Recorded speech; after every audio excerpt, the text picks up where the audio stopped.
اهلا بكم اليوم في شهوات ام ماريا. اليوم يا البنات راح نحمر هادو لي كويس تاع الدجاج. عندي دو كويس حابه نحمرهم. يلا تابعوني في عمليه التحضير. بعد ما غسلتهم ونظفتهم مليح وشوطتهم كالعاده كيما نعرفوا احنا الجزائريات، نبدا في العمليه التتبيل تاعهم ونبداها بوقت دي فوا نديرها قبل بليله. اليوم راح نديرها بربع ساعات ولا 5. نحتاج كيس تاع بلاستيك نحط فيه الدجاج تاعنا.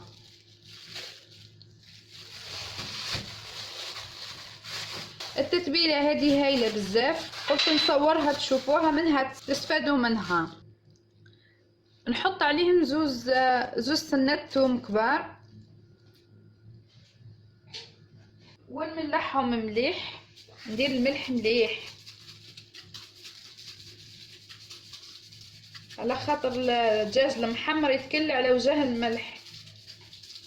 نملحهم مليح وندير فيه متقب بالموس كيما راكم تشوفوا. هاي ليكم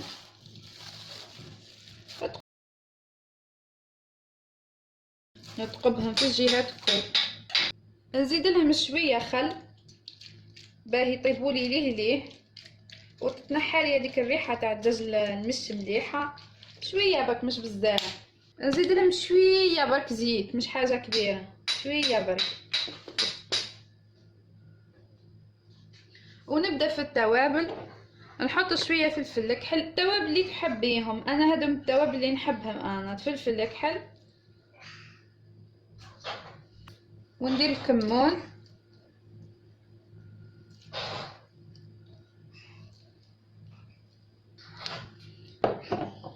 وندير راس الحانوت.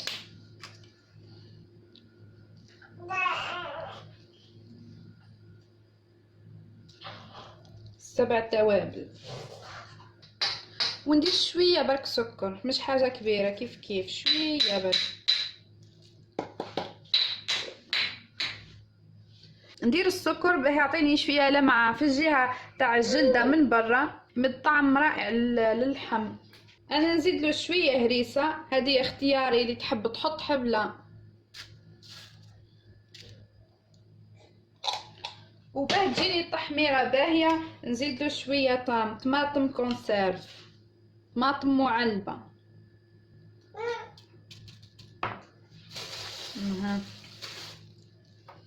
نغلق الساشيه مليح.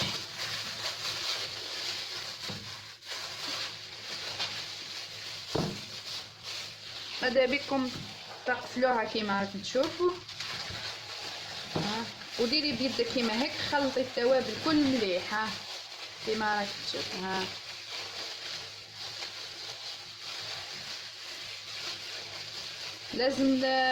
لازم هذيك التتبيله تدخل في اللحم كامل في الجهات الكل ويتخلطوا مع بعضهم مليح.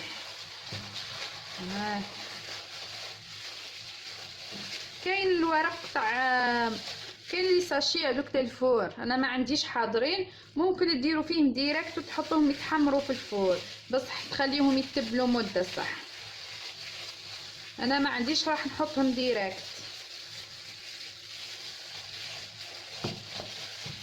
هذوك ينقصوا لكم في الساعات تاع، كانت تديك ساعه ولا ساعتين تولي تديك نص ساعه. هذه هي التتبيله. نحطهم من الافضل كما قلت لكم قبيل تحطوهم ليله قبل باه تكون يعني التتبيله دخلت في اللحم. ولا ما قدرتيش تحطيه مثلا ربع سوايع ولا 5 قبل، ونحطها في الثلاجه في الفريجيدير.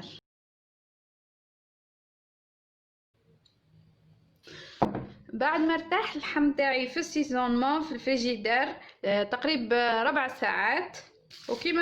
كما قلت لكم، اللي عندها الساشي تاع الفور هذيكا غير تحطها، تساعد بزاف.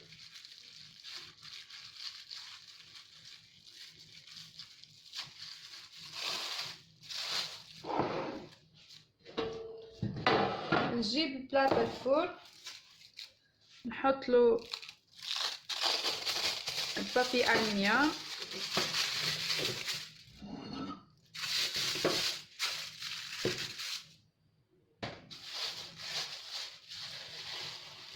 ونبلاصي اللحم تاعي.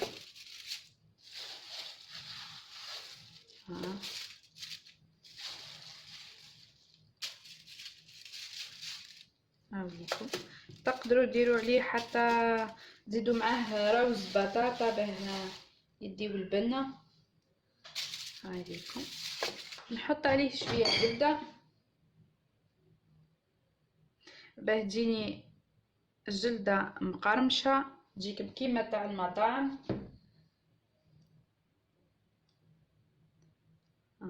كيما راكم تشوفوا، هي برك مش حاجه يعني كبيره.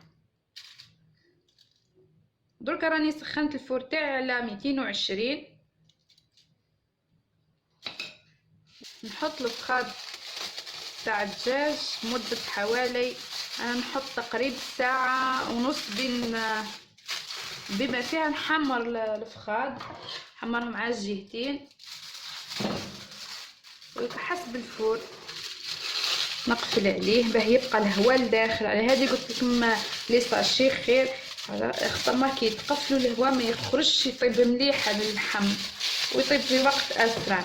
المهم اقفلوا عليه مليح. نحط اللحم تاعي في الفور وتشوفوه ان شاء الله في طبق التقديم.